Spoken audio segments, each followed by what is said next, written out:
What's going on, YouTube? So I'm making a couple videos with the goatee on because I got a lot of compliments on my Smiggies response video about how awesome my goatee is. So, making a couple videos so that when I shave it in a couple days, you guys can go back to these videos and stare in bewilderment at my awesome goatee, apparently.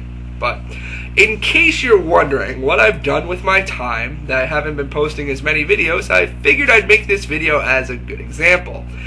My question is kind of sarcastic in a way, but do Jehovah's Witnesses really think that I'm not going to research what they're telling me? I'm sure you've heard this quote by various Jehovah's Witnesses to show that the 20th century is the most violent in human history, right?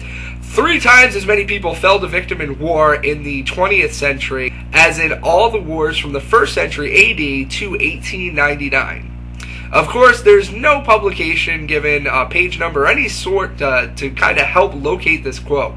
So I found that it was from the World Watch, which publishes a yearly journal, and most of their work is about global warming. It's really good work, actually, by the way.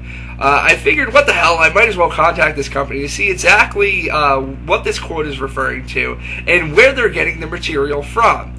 I found the contact for the company, who seems like a really nice lady by the name of Julia Tier. I figured I'd read our correspondence and see if you can spot something wrong with this quote the Watchtower uses. If you don't catch it, I'm going to explain it after I go through reading the correspondence. So my initial letter of contact, Dear Miss Tier, someone has recently sent me a quote from one of your publications that I'm having great difficulty in locating. It was actually quoted in a publication called The Watchtower, but their source does not cite the publication of yours nor a page. The quote I'm referencing is the following: 3 times as many people fell victim to war in the 20th century as in all the wars from the 1st century AD to 1899. From reading your other material on your website, in ordering 2009 State of the World, it doesn't seem like something your organization would say. I'm very interested in global warming and green technology. I actually recently bought an electric car. I don't see where this above quote might come up when discussing global warming, but I admit I'm not familiar with all of your publications. However, I will state that I am very familiar with the subject of war throughout the centuries, and that statement is pretty erroneous. Since I cannot find the quote referenced anywhere but the Watchtower publication, I'm curious if I could get your assistance in locating it in your publications, and also, if possible, what is the source for your data? I appreciate very much any information you can give me in the time you've taken to read this email. Thank you, my name. So my first response I got was, Hi Tim, the quote below came from a 1999 report by Michael Renner entitled Ending Violent Conflict. You can download the full report as PDF. I'll put the link in the sidebar down here or over there if you'd like to download. That statistic can be found on page 10 and the full citation is below. It's at 12, Table 1 from William Eckhard, War-Related Deaths Since 3000 BC, Bulletin of Peace Proposals, December 1991, and from Ruth Legger-Sivard, World Military and Social Expenditures, 1996, from Washington, D.C., World Priorities, 1996. Hope this helps. Best, Julia. Excellent. So, my response to her was, Miss Tier, thank you so much for finding the publication for me. I really appreciate it. That statistic seems very off because in the 13th century, there was a conflict called the An Shi Rebellion, which killed close to 40 million people, which in that one conflict is more than the statistic the author quoted for the entire time of the 1st through the 15th century in war deaths. Is there a way I'd be able to contact the author to question him on his statistic? Thank you so much again for your prompt response. I really love your organization. Thank you, Tim. I got a response back. Hi Tim, I spoke with Michael and he said he's not incredibly familiar with this rebellion, but said the 40 million figure seems quite high. Do you have any source materials I can share with him? Best, Julia. Not a problem. Hello, Miss Tier. I thought it was pretty common knowledge that the An Shi Rebellion was the second most deadly war in history, second only to World War II, which I think is kind of debatable. That's true, I really do.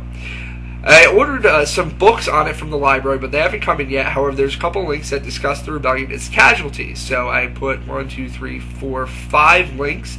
Again, I'll put them in the sidebar here, sidebar there. There's a blog. This is a blog post, but it somewhat talks about what I was questioning in this article. Again, I'll put the links here. These are the books I've ordered from the library, e.g. Pulley Plank, A Background of the Rebellion of An Lushan, I've also ordered, which I've gotten since then, e.g. pulling back an An Shi Rebellion and the Origins of Chronic Militarism in the Late Tang China, Dennis Twitchett, The Cambridge of History of China, Volume 3, Sui and Tsang China. Hopefully this gave a bit of background on the rebellion. 2/3 of China's population was killed in this rebellion from all sources.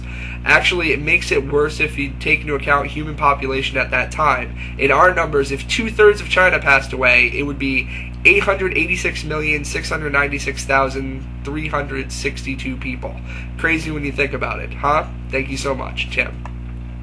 Alright, so I got, hi Tim, as I mentioned, Michael Renner has not focused extensively on this issue, but I spoke with him briefly by phone and he offered the following general comments.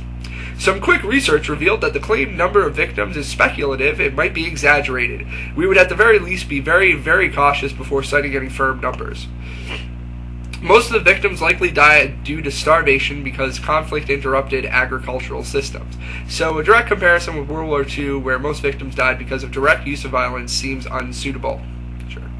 That's not to imply that someone who dies because of indirect effects of conflict is any less of a victim than someone who dies because of a direct act of warfare. A better comparison would be with the number of victims in, say, the DR Congo, probably also in the millions, though no one knows the numbers for sure. I hope this helps, as we don't have any research published on this topic. We can't offer definitive expertise or conclusions, but I thought I would share a few general comments in case they are useful. Best, Julia.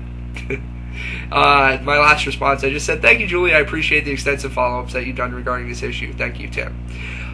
So, folks, why did I stop the conversation there? Did you pick up on anything regarding this quote? Is there a reason you think I might not have, continued the debate with the author until he admitted he was wrong?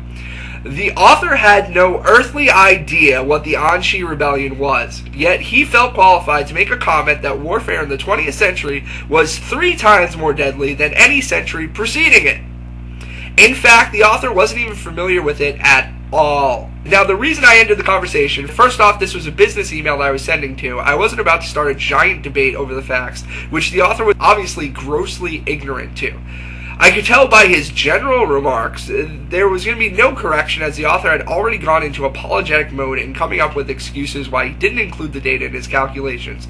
The facts are, it is not exaggerated. The victims did not die due to starvation at all. It was a direct war, and it was a total war, meaning men, women, and children were killed. The magazine seems like a very reputable company. Miss Tier seems like a very nice woman. It's so sad that their credibility was so completely shot by this quote. It brings into question the research on all of their articles, unfortunately. Now, I've been handed this quote several times now by Jehovah's Witnesses, some sort of be-all, end-all. Here it is, quoted in a magazine that's not the Watchtower, so it must be true. As if I'm not going to research it. I'm sorry, folks, but I am going to research it. And not only did I find a questionable author with shoddy research skills, but the facts seem to disagree with his, and by proxy, your position. Chill out, what you yelling for? Lay back, it's all been done before. And if you would only let it be, then you would see I like you the way you are. When we're driving in your car, shut up, this is serious. You're talking to me one-on-one, then you become somebody else. Around everyone else, you're watching your back like you can't relax. You're trying to be cool, you look like a fool to me.